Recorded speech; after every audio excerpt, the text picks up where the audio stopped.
नमस्कार दोस्तों, स्वागत है आपका YouTube channel motivational audio books में। और हम लाए हैं आपके लिए विश्व की सबसे ज़्यादा मोटिवेशनल बुक। जी हाँ, श्रीमद् भगवद गीता। श्रीमद् भगवद गीता एक ऐसी मोटिवेशनल बुक जो आपके सभी प्रश्नों का उत्तर देने में सक्षम है। बस ज़रूरत है आपको तो सिर्फ इतना कि आप स्वयं को अर्जुन माने और स्वयं को ईश्वर के रास्ते में या ईश्वर के मार्ग पर समर्पित करें और आपके सभी भावों के सुख, दुख, दया आदि भावों के सभी भावों के प्रश्नों के उत्तर आपको मिलेंगे इस ऑडियो बुक के इस संस्करण में। तो शुरू करते हैं श्रीमद् भागवत गीता के पहले श्लोक से। आइए शुरू करते हैं। और इससे पहले हम आगे बढ़ें, प्लीज़ चैनल को लाइक करें, सब्सक्राइब करें और वीडियो को शेयर करें। हाँ, अगर आपको किसी भी प्रकार की कोई समस्या होती है या फिर अगर आप कुछ चैनल के बारे में सजेस्ट करना चाहते हैं तो प्लीज़ कमेंट बॉक्स में ज़रूर डालिएगा। Thank you.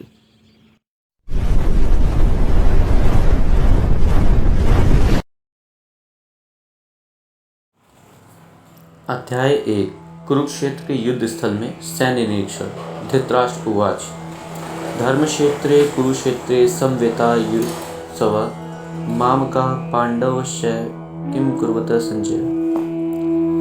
धृतराष्ट्र ने कहा, हे संजय, धर्म भूमि कुरुक्षेत्र में युद्ध की इच्छा से एकत्रित हुए मेरे तथा पांडु के पुत्रों ने क्या किया। तात्पर्य: भगवद गीता एक बहुपठित आस्तिक विज्ञान है जो गीता महात्म्य में सार रूप में दिया हुआ है। इसमें यह उल्लेख है कि मनुष्य को चाहिए कि वह श्री कृष्ण के भक्त की सहायता से संवीक्षण करते हुए भगवद गीता का अध्ययन करे और स्वार्थ प्रेरित व्याख्यानों के बिना उसे समझने का प्रयास करे। अर्जुन ने जिस प्रकार से साक्षात भगवान कृष्ण से गीता सुनी और उसका उपदेश ग्रहण किया, इस प्रकार की स्पष्ट अनुभूति का उदाहरण भगवद गीता में ही है। यदि उसी गुरु परंपरा से निस्वार्थ से प्रेरित हुए बिना किसी को भगवद गीता समझने का सौभाग्य प्राप्त हो तो वह समस्त वैदिक ज्ञान तथा विश्व के समस्त शास्त्रों के अध्ययन को पीछे छोड़ देता है। पाठक को भगवद गीता में न केवल अन्य शास्त्रों की सारी बातें मिलेंगी अपितु ऐसी बातें भी मिलेंगी जो अन्यत्र कहीं उपलब्ध नहीं है। यही गीता का विशिष्ट मानदंड है। स्वयं भगवान श्री कृष्ण द्वारा साक्षात उच्चरित होने के कारण यह पूर्ण आस्तिक विज्ञान है। महाभारत में वर्णित धृतराष्ट्र तथा संजय की वार्ताएं इस महान दर्शन के मूल सिद्धांत का कार्य करती हैं। माना जाता है कि इस दर्शन की प्रस्तुति कुरुक्षेत्र के युद्ध स्थल में हुई, जो वैदिक युग से पवित्र तीर्थ स्थल रहा है। इसका प्रवचन भगवान द्वारा मानव जाति के पथ प्रदर्शन हेतु तब किया गया जब वे इस लोक में स्वयं उपस्थित थे। धर्म क्षेत्र शब्द सार्थक है क्योंकि कुरुक्षेत्र के युद्ध स्थल में अर्जुन के पक्ष में श्री भगवान स्वयं उपस्थित थे। कौरवों का पिता धृतराष्ट्र अपने पुत्रों की विजय की संभावना के विषय में अत्यधिक संदिग्ध था। अतः इसी संदेह के कारण उसने अपने सचिव से पूछा। उन्होंने कहा, वह आश्वस्त था कि उसके पुत्र तथा उसके छोटे भाई पांडु के पुत्र कुरुक्षेत्र की युद्ध भूमि में निर्णायक संग्राम के लिए एकत्र हुए हैं। फिर भी उसकी जिज्ञासा सार्थक है। वह नहीं चाहता कि भाइयों में कोई समझौता हो। अतः वह युद्ध भूमि में अपने पुत्रों की नियति, जो कि भाग्य और भावी के विषय में आश्वस्त होना चाह रहा था। चूंकि यह युद्ध जो कुरुक्षेत्र में लड़ा जाना था, जिसका उल्लेख वेदों में स्वर्ग के निवासियों के लिए भी तीर्थ स्थल के रूप में हुआ था, अतः धृतराष्ट्र अत्यंत भयभीत था कि इस पवित्र स्थल का युद्ध के परिणाम पर न जाने कैसा प्रभाव पड़े। उसे भली भांति ज्ञात था कि इसका प्रभाव अर्जुन तथा पांडु के पुत्रों के अन्य पुत्रों पर अत्यंत अनुकूल पड़ेगा, क्योंकि स्वभाव से वे सभी पुण्यात्मा थे। संजय श्री व्यास का शिष्य था, अतः उनकी कृपा से संजय धृतराष्ट्र के कक्ष में बैठे बैठे कुरुक्षेत्र के युद्ध स्थल का दर्शन कर सकता था। इसलिए धृतराष्ट्र ने उससे युद्ध स्थल की स्थिति के विषय में पूछा। पांडव तथा धृतराष्ट्र के पुत्र दोनों ही एक वंश से संबंधित थे, किंतु यहाँ पर धृतराष्ट्र के वाक्य से उसके मनोभाव प्रकट होते हैं, जिसने जानबूझकर अपने पुत्रों को कुरु कहा और पांडु पुत्रों को वंश के उत्तराधिकार से विलग कर दिया। इस तरह पांडु के पुत्रों अर्थात अपने भतीजों के साथ धृतराष्ट्र की विशिष्ट मना स्थिति समझी जा सकती है।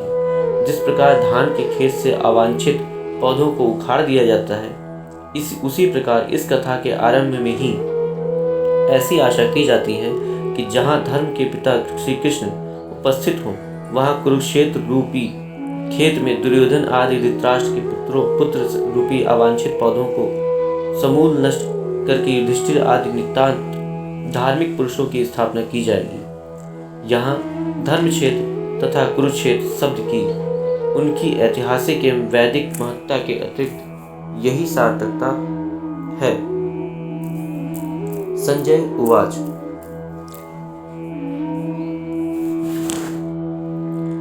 तुष्टा तु पांडवानीकं व्यूढ़ं दुर्योधन न सदा आचार्य मुपसंगम राजा वचन मब्रवीत।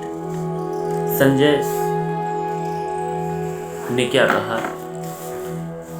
संजय ने कहा, हे राजन, पांडु पुत्रों द्वारा सेना के व्यूह रचना देखकर राजा दुर्योधन अपने गुरु के पास गया और उसने ये शब्द कहे। धृतराष्ट्र जन्म से अंधा था, दुर्भाग्यवश वह आध्यात्मिक दृष्टि से भी वंचित था। वह यह भी जानता था कि उसी के समान उसके पुत्र भी धर्म के मामले में अंधे हैं और उसे विश्वास था कि वे पांडवों के साथ कभी भी समझौता नहीं कर पाएंगे, क्योंकि पांचों पांडव जन्म से ही पवित्र थे। फिर भी उसे तीर्थ स्थान के प्रभाव के विषय में संदेह था। इसलिए संजय युद्ध भूमि की स्थिति के विषय में उसके प्रश्न के मंतव्य को समझ गया। अतः वह निराश राजा को प्रोत्साहित करना चाह रहा था। उसने उसे विश्वास दिलाया कि उसके पुत्र पवित्र स्थान के प्रभाव में आकर किसी प्रकार का समझौता करने नहीं जा रहे हैं। उसने राजा को बताया कि उसका पुत्र दुर्योधन पांडवों की सेना को देखकर तुरंत अपने सेनापति द्रोणाचार्य को वास्तविक स्थिति से अवगत कराने गया। यद्यपि दुर्योधन को राजा कहकर संबोधित किया गया, तो भी स्थिति की गंभीरता के कारण उसे सेनापति के पास जाना पड़ा। अतएव दुर्योधन राजनीतिज्ञ बनने के लिए सर्वथा उपयुक्त था, किंतु जब उसने पांडवों की व्यूह रचना देखी तो उसका यह कूटनीतिक व्यवहार उसके भय को छिपा न पाया। तीसरा श्लोक। पश्यतां पांडुपुत्राणामाचार्य महितिं चमूमं व्यूढ़ां द्रुपद पुत्रेण तव शिष्येण धीमता। हे आचार्य, पांडुपुत्रों की विशाल सेना को देखें, जिसे आपके बुद्धिमान शिष्य द्रुपद के पुत्र ने इतनी कौशल से व्यवस्थित किया है। तात्पर्य, परम राजनीतिक दुर्योधन महान ब्राह्मण सेनापति द्रोणाचार्य के दोषों को इंगित करना चाहता था। अर्जुन की पत्नी द्रौपदी के पिता राजा द्रुपद के साथ द्रोणाचार्य का कुछ राजनीतिक झगड़ा था।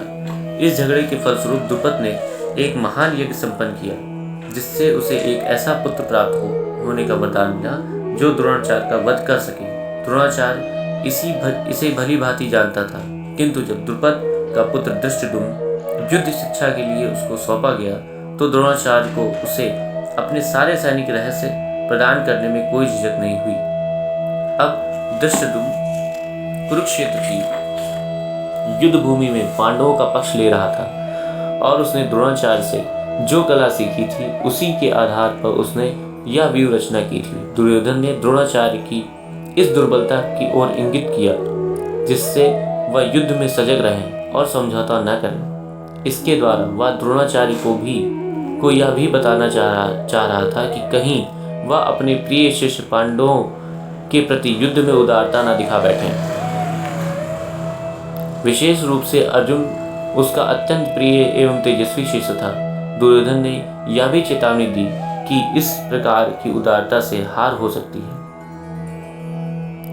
चौथा श्लोक। अत्र श्रुवा महेश्वासा भीमार्जुन समायुधि युधानो विराटस्य द्रुपदश्च महारथा। इस सेना में भीम तथा अर्जुन के समान युद्ध करने वाले अनेक वीर धनुर्धर हैं, यथा महारथी युधान, विराट तथा द्रुपद। तात्पर्य, यद्यपि युद्ध काल में द्रोणाचार्य की महान शक्ति के समक्ष धृष्टद्युम्न महत्वपूर्ण बाधक नहीं था, किंतु ऐसे अनेक योद्धा थे जिनसे भय था। दुर्योधन इन्हें विजय पथ में अत्यंत बाधक बताता है, क्योंकि इनमें से प्रत्येक योद्धा भीम तथा अर्जुन के समान दुर्जय था। उसे भीम तथा अर्जुन के बल का ज्ञान था, इसलिए वह अन्यों की तुलना इन दोनों से करता था। दृष्टकेतु श्रेष्ठकितानः काशीराजस्य वीर्यवान पुरुजित कुंतीभोजस्य शब्दस्य नरपुंगः। इनके साथ दृष्टकेतु, चेकितान, काशीराज, पुरुजित, कुंतीभोज तथा शैब्य जैसे महान शक्तिशाली योद्धा भी हैं, ऐसा संजय धृतराष्ट्र को बताते हैं। इस तरह 5वां श्लोक पूरा होता है।